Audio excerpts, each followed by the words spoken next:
Now the boy Samuel was ministering to the Lord under Eli.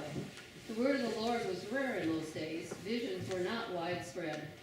At that time Eli, whose eyesight had begun to grow dim so that he could not see, was lying down in his room. The lamp of God had not yet gone out, and Samuel was lying down in the temple of the Lord, where the ark of God was. Then the Lord called, "Samuel, Samuel." And he said, "Here I am," and ran to Eli and said, "Here I am, for you called me."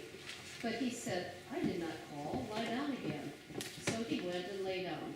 The Lord called again, "Samuel." Samuel got up and went to Eli and said, "Here I am, for you called me."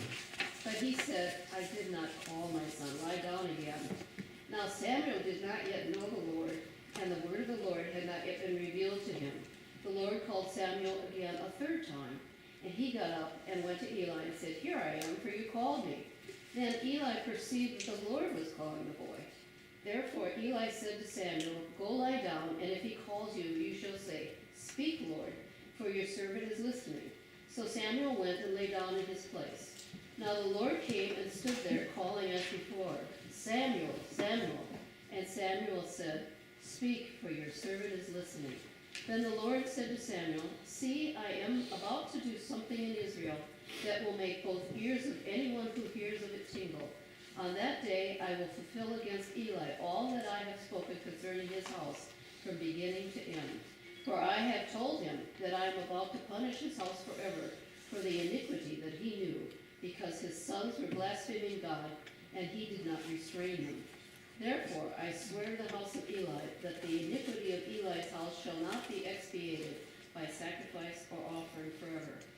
Samuel lay there until morning. Then he opened the doors of the house of the Lord. Samuel was afraid to tell the vision to Eli, but Eli called Samuel and said, "Samuel, my son." He said, "Here I am." Eli said, "What was it that he told you? Do not hide it from me. May God do so to you and more also, if you hide anything from me of all that he told you." So Samuel told him everything and hid nothing from him. Then he said, "It is the Lord. Let him do what seems good to him."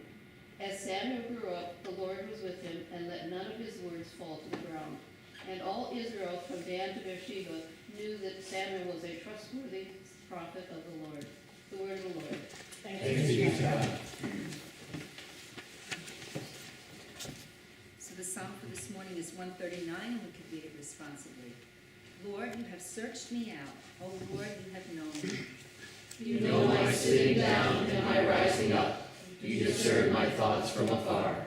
You trace my journeys and my resting places, and are acquainted with all my ways. Indeed, there is not a word on my lips, but you, O Lord, know it altogether. You encompass me behind and before, and lay your hand upon me. Such knowledge is too wonderful for me. It is so high that I cannot attain to it. For you yourself created my inmost parts. You knit me together in my mother's womb.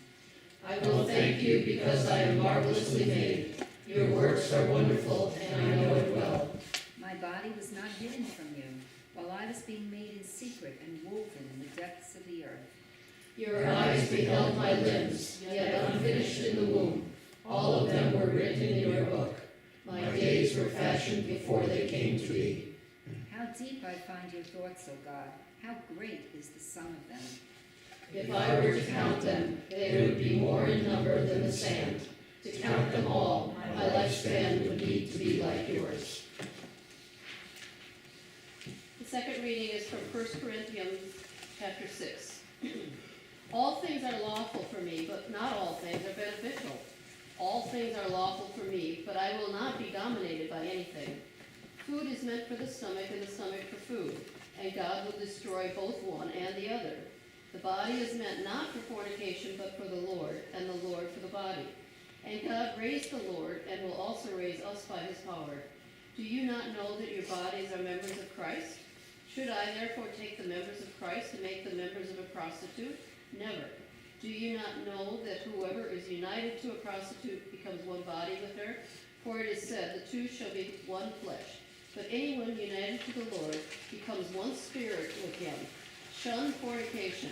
Every sin that a person commits is outside the body, but the fornicator sins against the body itself. Or do you not know that your body is a temple of the Holy Spirit within you, which you have from God, and that you are not your own?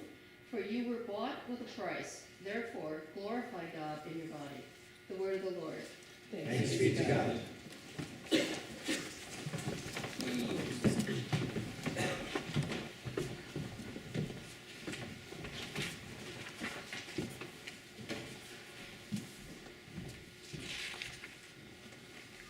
Holy Gospel according to St. John, the first chapter. Glory to you, O Lord. The next day, Jesus decided to go to Galilee. He found Philip and said to him, "Follow me." Now Philip was from Bethsaida, the city of Andrew and Peter. Philip found Nathanael and said to him, "We have found him about whom Moses in the law and also the prophets wrote, Jesus, son of Joseph, from Nazareth." Nathanael said to him, "Can anything good come out of Nazareth?" Philip said to him, "Well, come and see." When Jesus saw Nathanael coming toward him, he said of him, "Here is truly an Israelite in whom there is no deceit." Nathanael asked him, "Where did you get to know me?" Jesus answered, "I saw you under the fig tree before Philip called you." Nathanael replied, "Rabbi, you are the Son of God. You are the King of Israel." Jesus answered, "Do you believe because I told you that I saw you under the fig tree? You will see greater things than these." And he said to him, "Very truly I tell you, you will see heaven open and the angels of God ascending and descending upon the Son of Man." Gospel of the Lord. Praise to you, O Christ.